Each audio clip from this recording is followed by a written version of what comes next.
Hey, this is Steve in Dallas, Texas. It's Saturday morning, my friend, and you are listening to Light Talk. Good morning. This is Ellen coming to you from the tropical island of St. Bart's, and today we have a very special guest on Light Talk. And this is David coming to you from the beautiful Belmont Shore neighborhood of Long Beach, California. And if you don't already know, you are listening to Light Talk, and we are the Lumen Brothers. And sister. You better believe it, Ellen. Drinks on Ellen this year at LDI. Hey, we'll see everybody at the Circle Bar. Drinks are on Ellen. For the first, Ellen, half hour? At least the first 3 minutes. Okay. She is going to pay for a bottomless glass of water. No, Ellen's class act. Are you kidding me? I mean, we'll get some super high-powered scotch going on. You know, very expensive stuff. So anyway, back to the show. Hey, so welcome everyone to episode 290. And today we welcome designer Luther Frank to the show. Hey man, how you doing, Luther? Hey guys, good to be here. Where are you right now? I'm sitting in my beautiful tiny Manhattan box in New York City. Well, you sound marvelous. Hey, you know, it's been a while. I think the last time we saw you was at LDI. How many years ago was it? Probably would have been. Well, I mean, I went last year, but mostly only cool kids did. Were you there? Yeah, we were there. We actually did a show last year, right?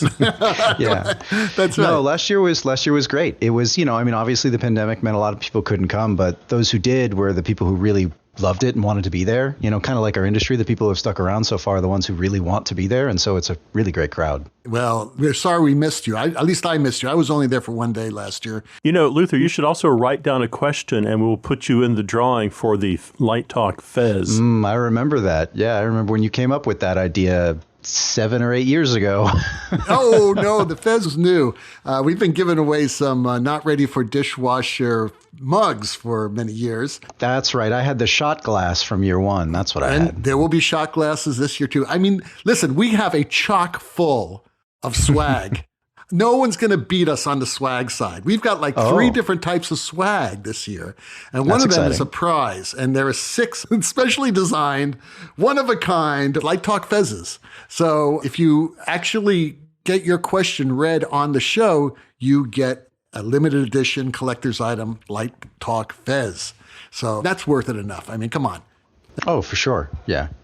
All added to the list, you know. And for our listeners at home right now, Ellen is looking very uncomfortable with the idea of wearing a fez. I can't wait to get the picture of Ellen in the fez. We'll get a whole Light Talk brothers and sisters and fezzes, and we're going to just That's pretty promote funny. it. Yeah, absolutely. Oh, anyway, let's get back to the show. It's great to have you here, Luther. But before we get started, Ellen, could you please tell our listeners a little bit about Luther Frank? Luther Frank is a founding partner at Sovereign Candle Collective, specializing in light, projection, and stage design. Luther works in a wide variety of live production genres. He has extensive experience in scenography and creative direction for the performing arts, ranging from opera to fashion shows to live broadcast concerts and everything in between.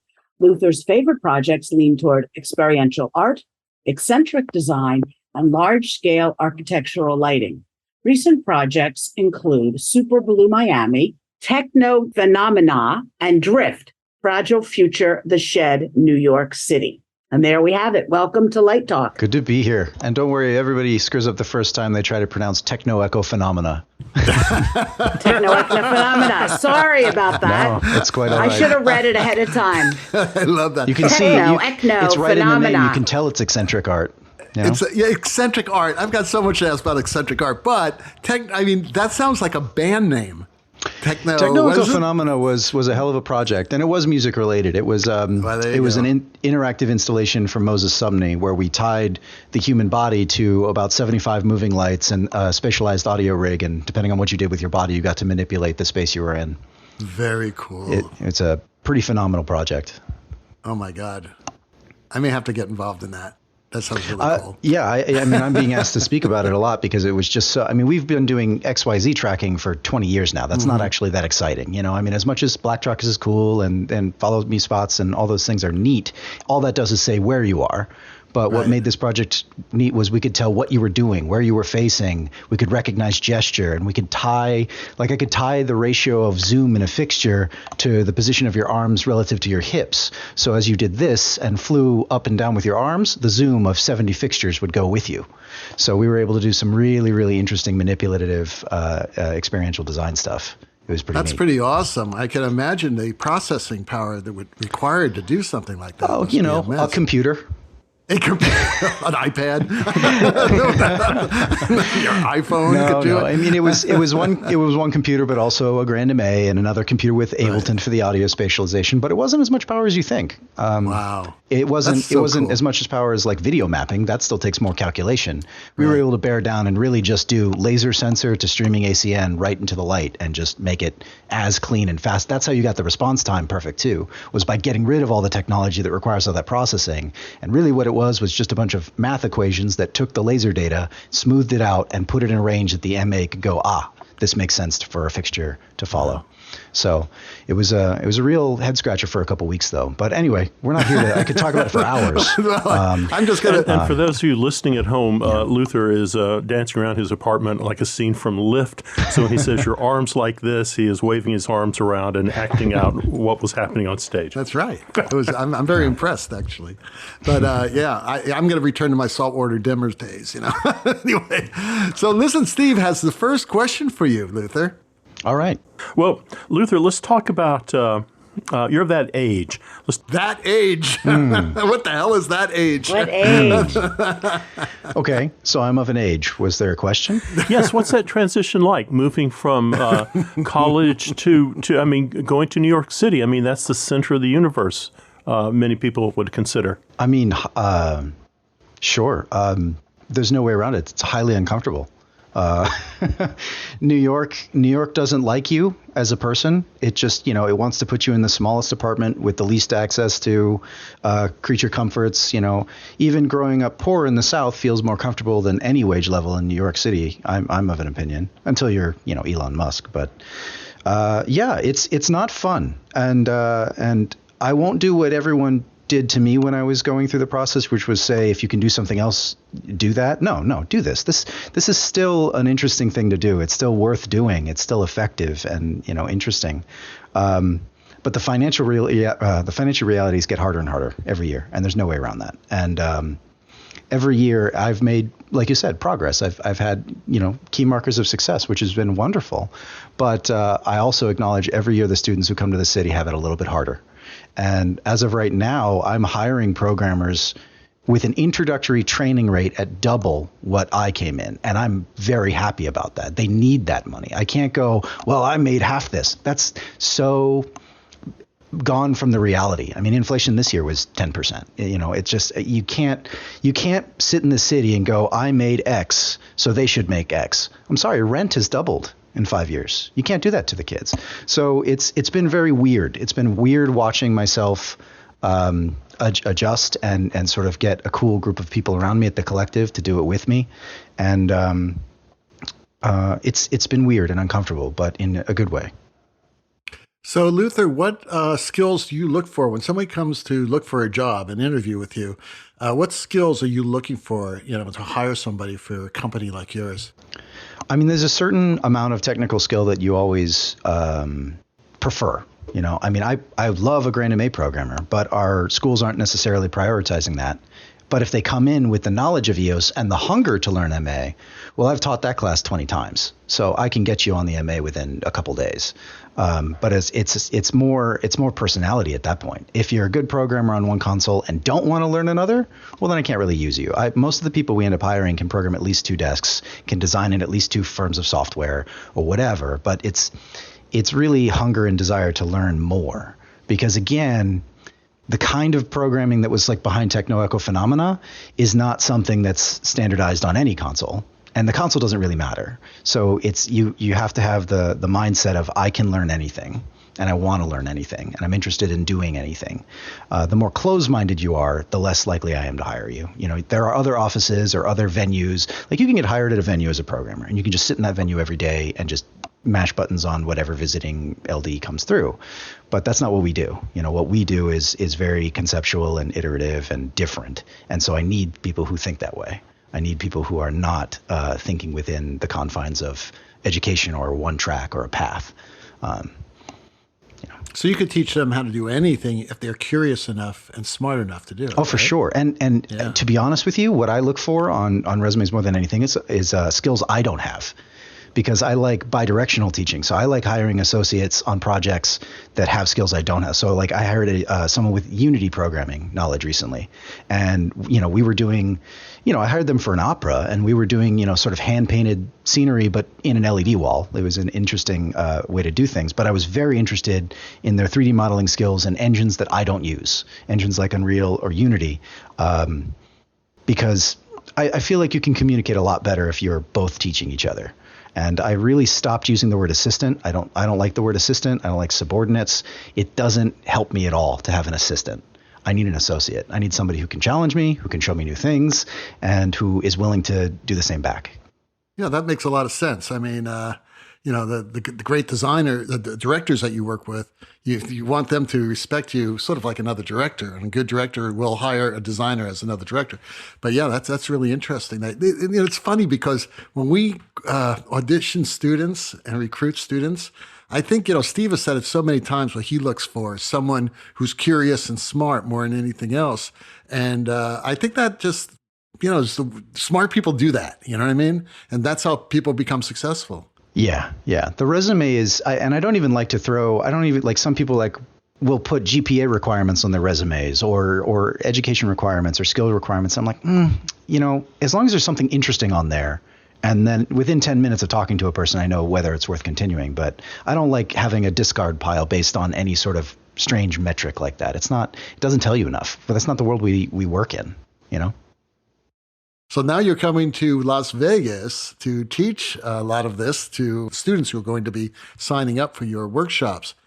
And Ellen, we don't know really what's going on with Luther. So what is this? Is like a series of workshops? Well, it is. It's part of our LD Institute, and it's loosely called the Lighting Programming Summit. And it has a few moving parts. It starts on Wednesday, the week of LDI, with a hands-on busking class, which Luther can tell you about in a minute. Then it segues on Thursday to the 4 sessions of the Art of Programming, which, as Luther mentioned before, was founded by Brad Schiller, who eventually moved on and passed the torch to the next generation, as it were. And Luther did it last year for the first time, bringing in some great programmers to be on those 4 sessions. And then a 2-day thing that's called the Lighting Programming Summit, which includes a day called the Battle of the Busk and a day called Q4Me. And I think part of the goal here is to expose the younger programmers or people who are really just trying to expand their programming skills to some of the best programmers out there, and have this sort of designer programmer discussion going back and forth at the same time. So I think those are some of the goals. And obviously, since Luther's our guest, I'm going to let him tell you more about it. Yeah, so this was part of the uncomfortable transition, like you said, Steve, of going from student to business owner and to being asked to teach. But when Brad asked me to take over Art of Programming, I couldn't imagine bigger boots to fill. He's been teaching that for decades, and the room always sells out, and it's an amazing panel. But he chose to pass that on to me because I came to him with the idea of a lighting summit, of the idea of what if we got big designers, big programmers who are well established in the same room with students. Students frequently take workshops on one console language or on one idea, and it's with an instructor. But there's a practical element that's lacking, right? You can take an ETC or an MA class anywhere, and you should take them, right? You can take them at LDI, but it changes things if your instructor is the designer for Metallica, if Rob Koenig is the one showing you what to do. And so, and on top of that, there's also sort of this, vaguely egotistical, but friendly competition among programmers of what console's better, what the MA's better in rock and roll, EOS is better in theater. I would never use that console. And they all like to talk smack at each other sometimes, especially at the Circle Bar. And people have talked for years about getting them all in the same room to sort of put their money where their mouth is. But unfortunately, just the nature of things, like one manufacturer is never going to buy another manufacturer's console and put them in the same room and expose themselves like that. But a design firm, we can, and LDI can. And so with a little bit of support and a lot of generosity, we got all the major consoles that you'll find at LDI. We had Hog, EOS, Grand MA, Avo, Campsys, and some of the best programmers on those desks, like Christian Jackson on the MA, Jason Bullock on the Campsys, Rain Renshaw on the D9, to all get together, show off, busk on the same rig on Friday in front of an audience and let the kids jump around with them before and after.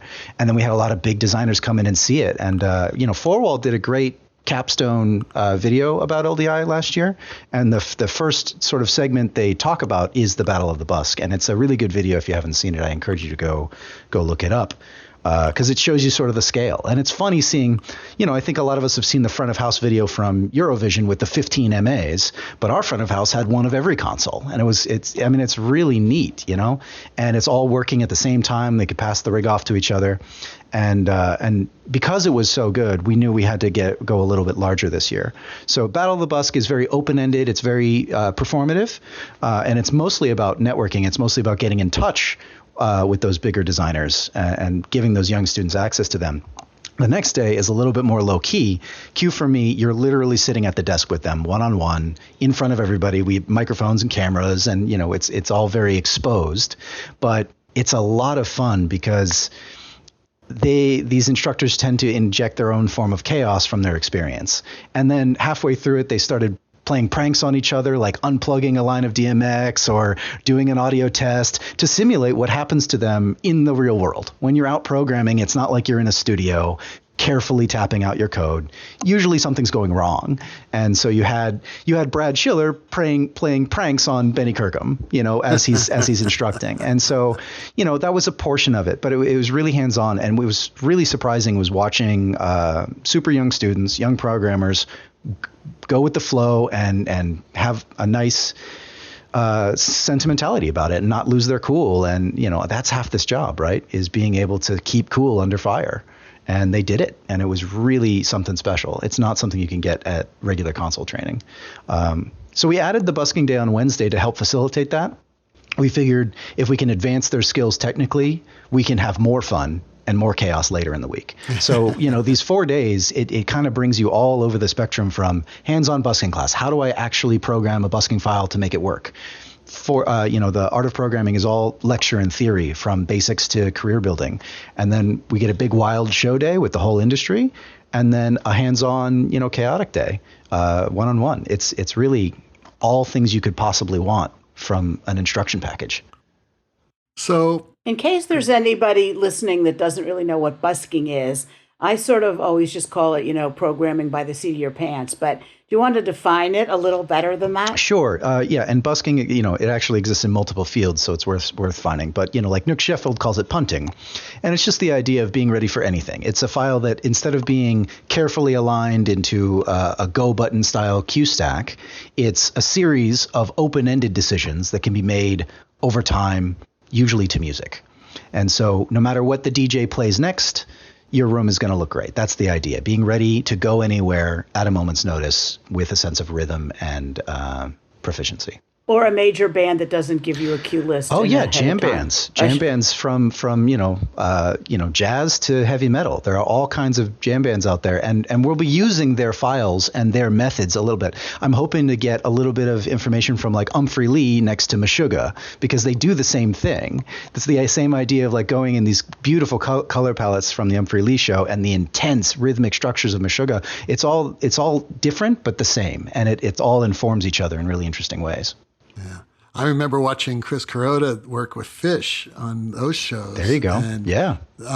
It's just amazing. I mean, it's yeah. It's really, it's like jazz, basically. It's like playing jazz. And, you know, it was funny. I was just with Mickey Kuntu out in Finland, and he was telling me sometimes he would busk Night Witch or Apocalyptica for fun. Like, it's like, they're, you know, if they're going to have a different set tonight, they're going to go off cue. You've got to be ready to go with them. You know, you can't always count on time code. So you just brought up Finland. What were you doing there? Well, Mickey sort of took his birthday to another level, and you know, if you don't know Mickey Party Kuntu, in Finland. essentially, if you don't know Mickey Kuntu, he's a pretty world famous designer. He's designed a couple of the Eurovision shows, a lot of big names like Nightwish, but also the Boston Ballet and the Danish Royal Ballet, and he's really a multifaceted designer. I've always really enjoyed his work. He also runs 100 kilometers in his spare time. Yeah, he's an ultra runner, so he runs deserts and mountains, and I was just sending him some information, and he's just running the Dolomites this week. You know, all of them. Dolomites. And it's very impressive, almost as impressive as his design work. But he's a very gregarious guy too, and so he got his start at this concert hall in Tampere, Finland, and they wanted to bring him back and do sort of like a celebration of his work, and it just sort of snowballed from what was going to be a small little symposium, maybe a little get together, into a full week-long international expose of artists from around the world. I mean, he called his friends from Cirque du Soleil, he called his friends from rock and roll, he called his friends from the Boston Ballet, and even the Philharmonic Orchestra of Tampere did this huge installation. I mean, there'll be an article coming out about it with more details through Live Design, but it was a really, really phenomenal example of what a design conference can be and how it can connect people. A lot of times we can feel a little divorced from what happens on like a keynote stage, or maybe, you know, you don't have access to your instructors. And I was trying to break that down in the summit too, and I think we did really well, but Mickey managed to do it with the whole conference. Every step of the way, there was always a break. You could go right up to Ola Meltzig, you know, the producer of Eurovision, and ask him a question over coffee right after. You know, he was just there hanging out. And so it was a really lovely conference in a really lovely place in the world. So is that what you like about Showlight and about the Prague PQ, that they are networking events as well as technology events? Yes, it is. And if you watch that 4-wall video, the first 5 minutes is saying, why do you come to LDI? And they just do a smash cut of 80 people saying, we come for the people.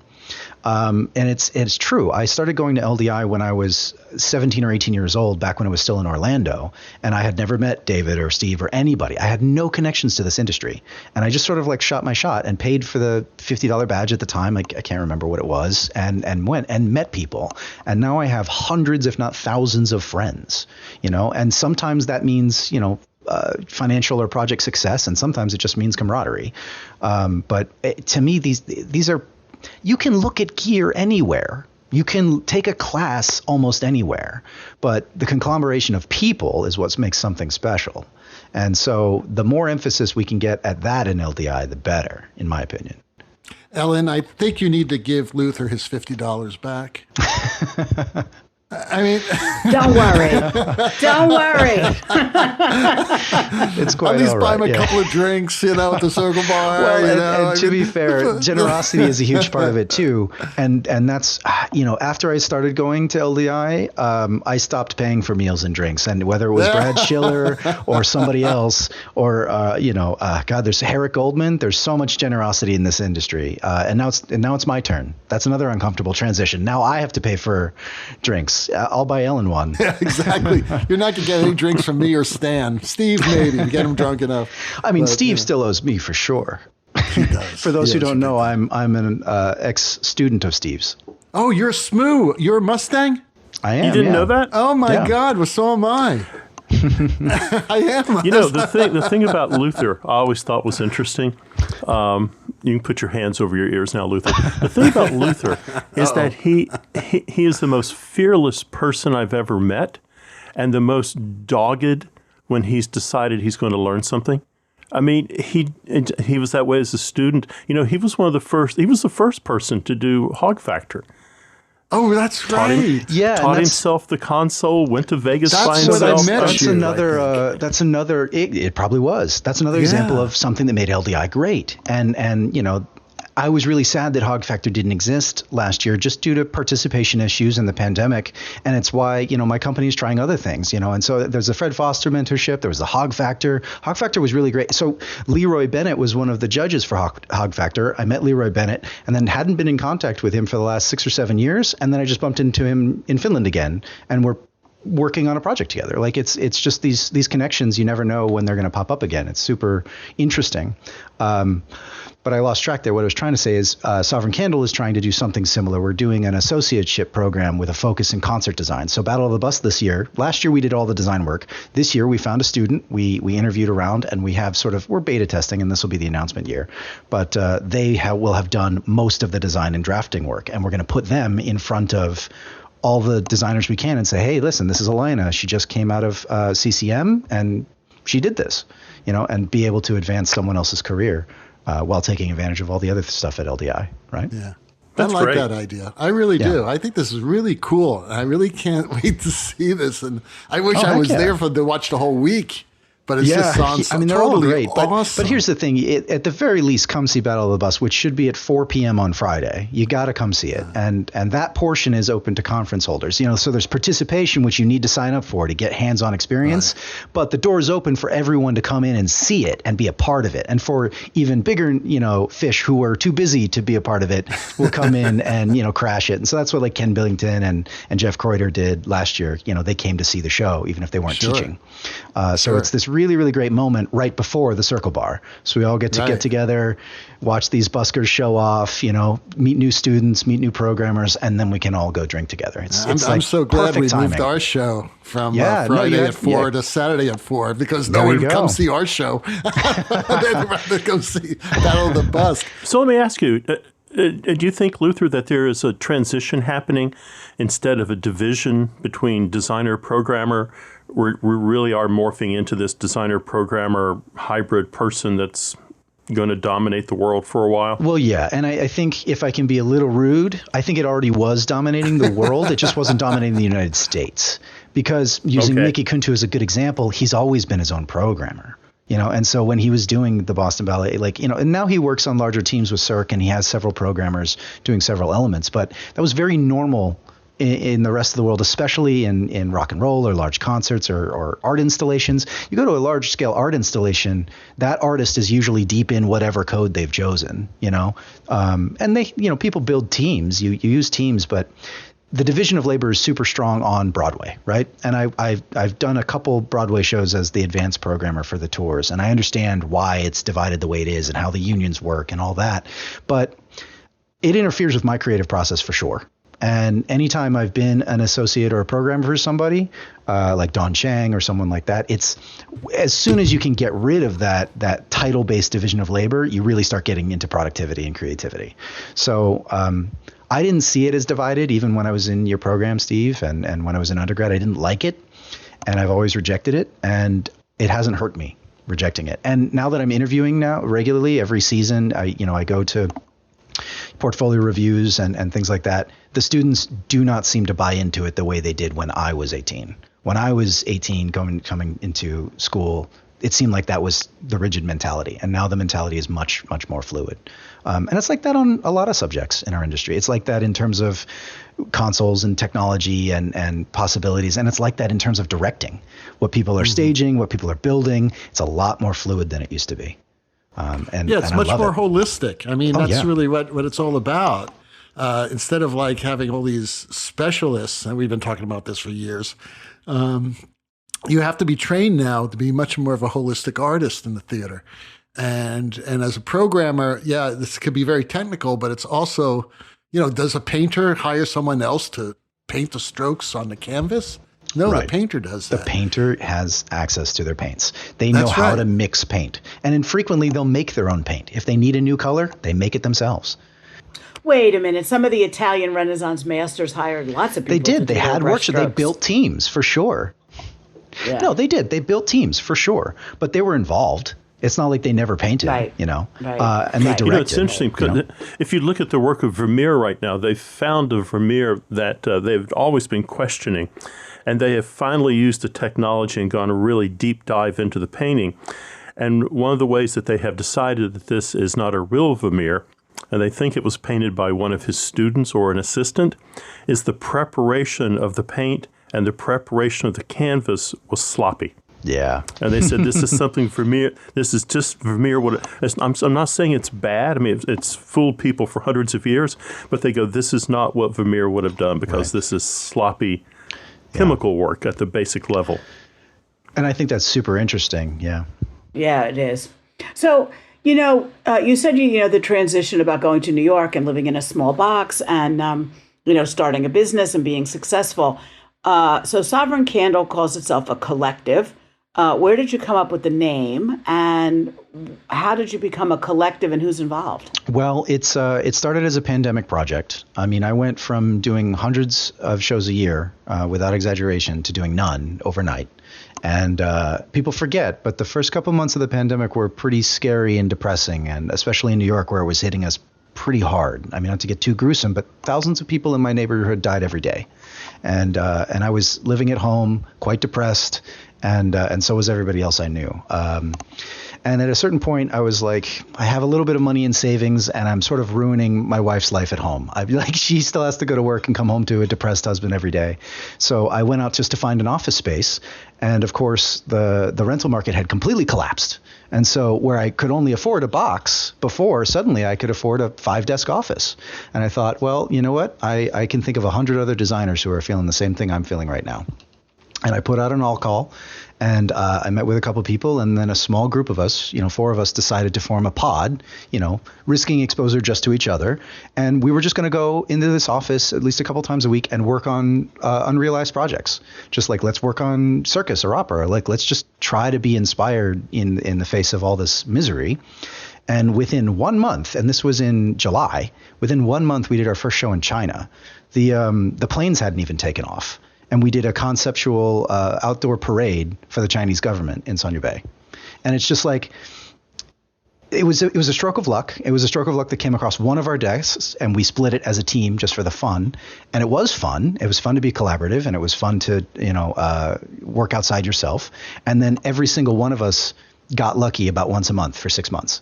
And the jobs kept getting bigger and more interesting. And we started falling in love with the collaborative process. Even as designers, we always work separately. And so it was very interesting to divide concepts of a design or to bounce ideas off of a concept where normally you would have just taken it on by yourself. And this would have been a Luther Frank design, or this would have been a Brandon Gauthier design.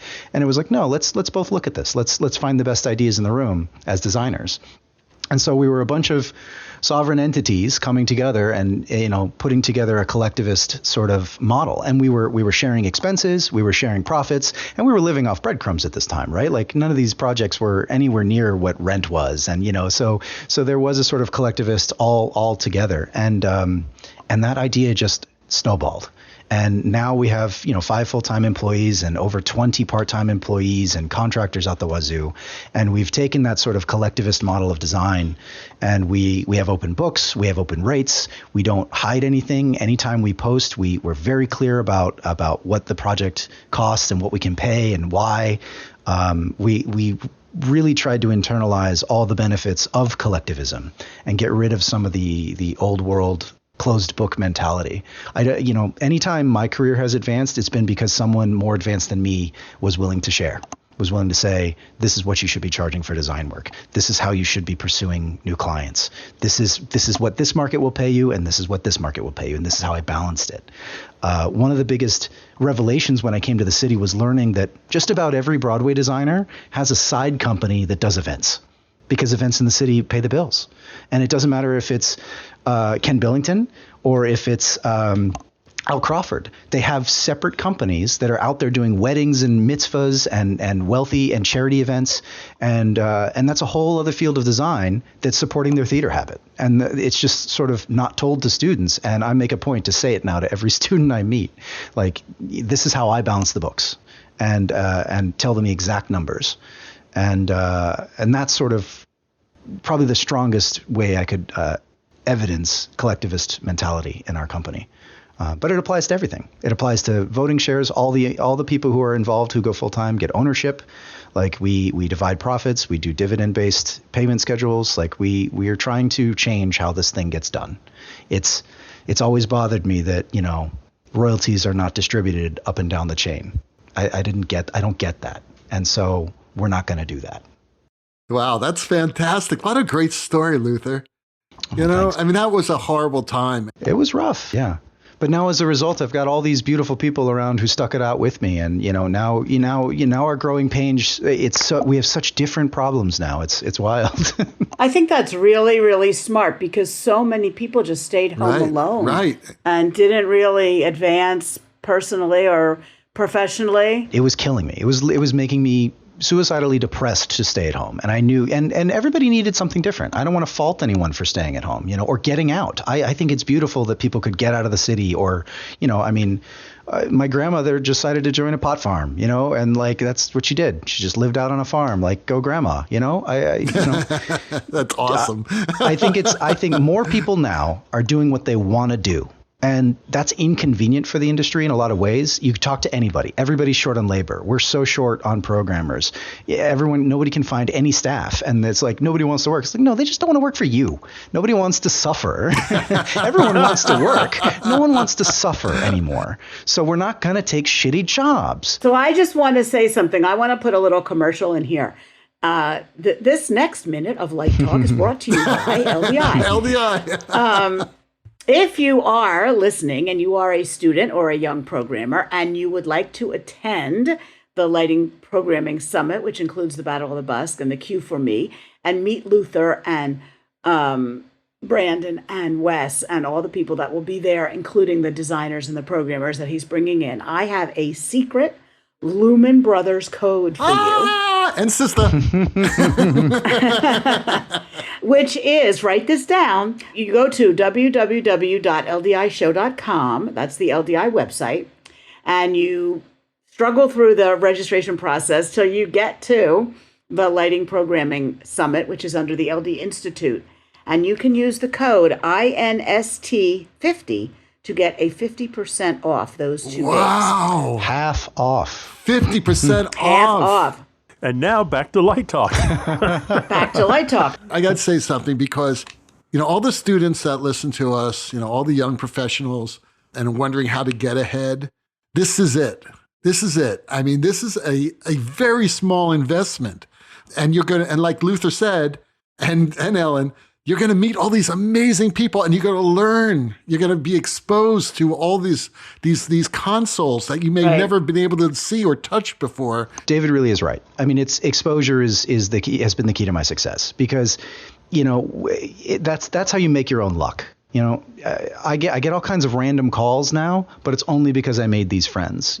I've never worked for Ken Billington directly, but because I see him every year at LDI and I bump into him, he's called me 3 or 4 times and given me several huge career-changing jobs. And it's just because you're there. You play ball with who shows up, and showing up is half the battle. Following up is the other half. Like, honestly, right. Skill is like 1% of this job. Okay, so we've got skill, showing up, and following up. That's it. And Luther's going to tell us something else. Okay, so when we make you philosopher king of education, what is the one thing that you need to do as an undergraduate?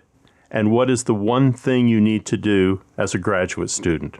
This can be a class. It can be anything. What is something you said, man, you need this? Well, I mean, it sounds like a cop-out answer because it's the same thing I just said. It's exposure. I mean, you can take classes anywhere. You can get skills anywhere. But it's exposure. And I remember uncomfortably asking SMU for money to send me to Europe on a random whim to expose me to some weird art I'd never seen before, and that was to see, a particular choreographer at Sadler's Wells.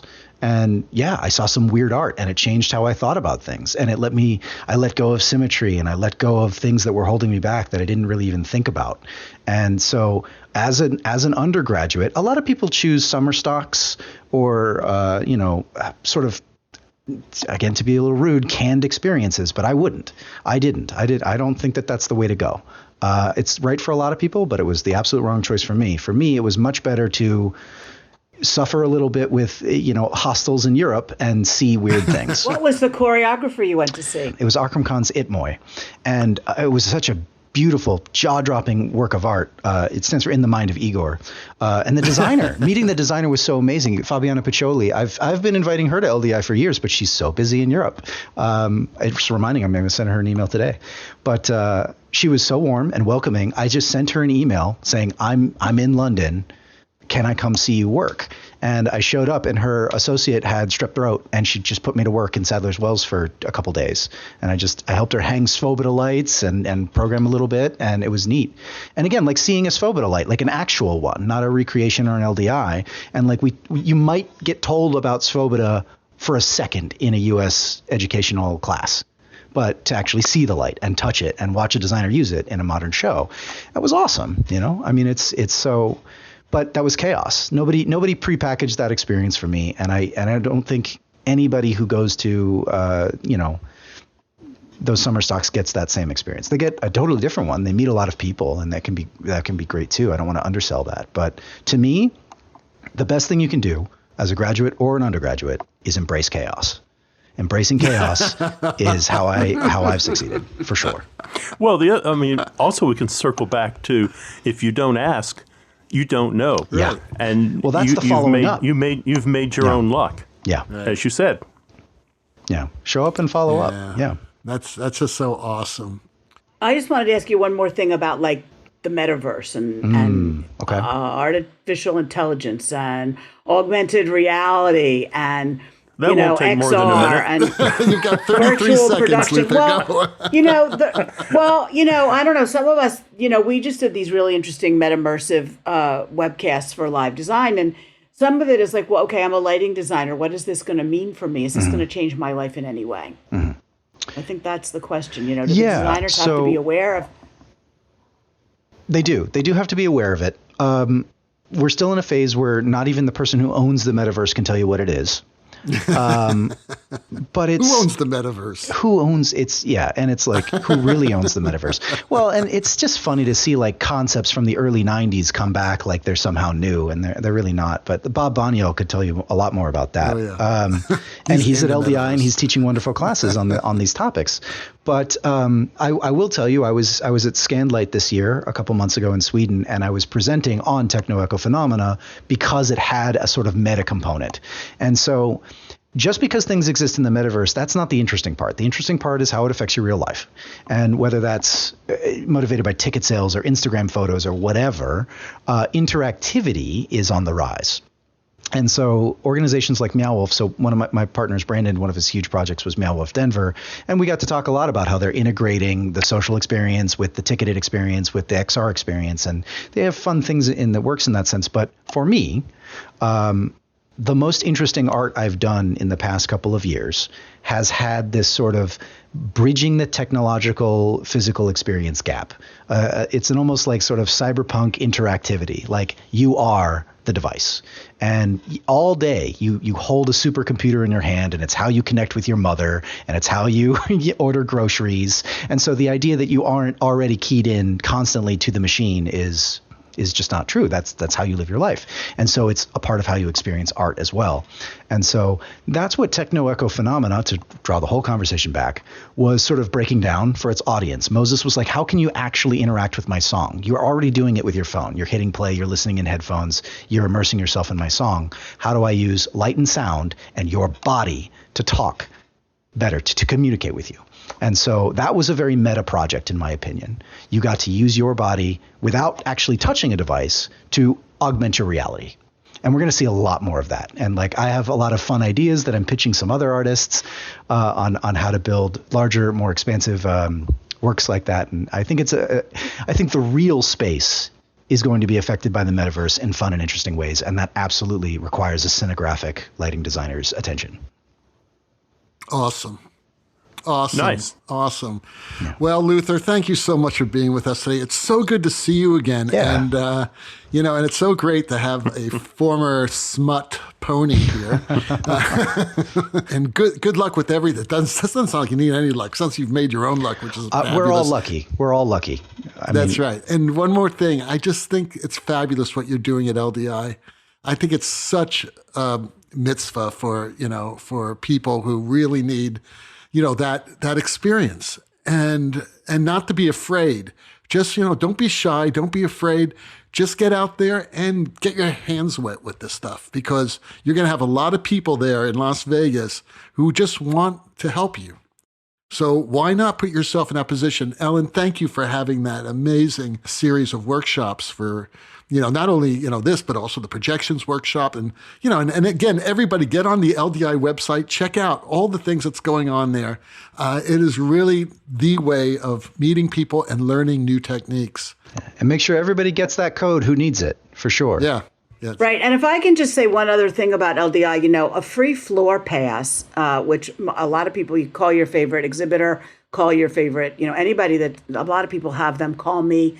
You want a free floor pass that's easy to get. And it's not just to the exhibit hall. There's a keynote and a party on Thursday. There's a party on Friday. There's a party on Saturday. There's open door to a lot of sessions, a whole 3 days on the Amplified Tech Talk stage on the show floor.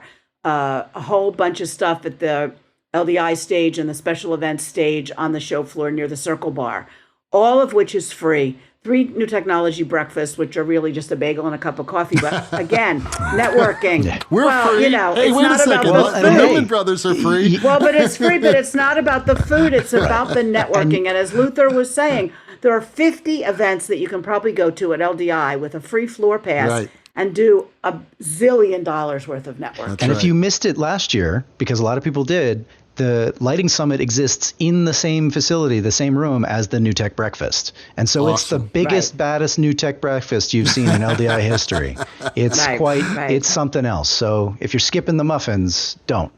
Don't skip the muffins. Yeah. Oh, there's the title for the episode. Don't skip the muffins, baby. Don't skip the muffins.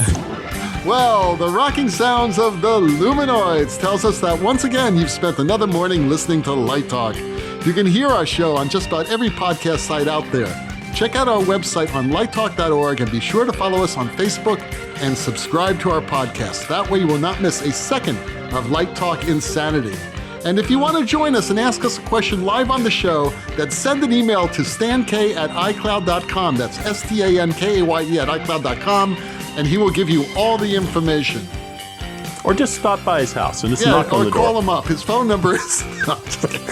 No guarantee is offered regarding the accuracy of any statements or opinions made on this podcast.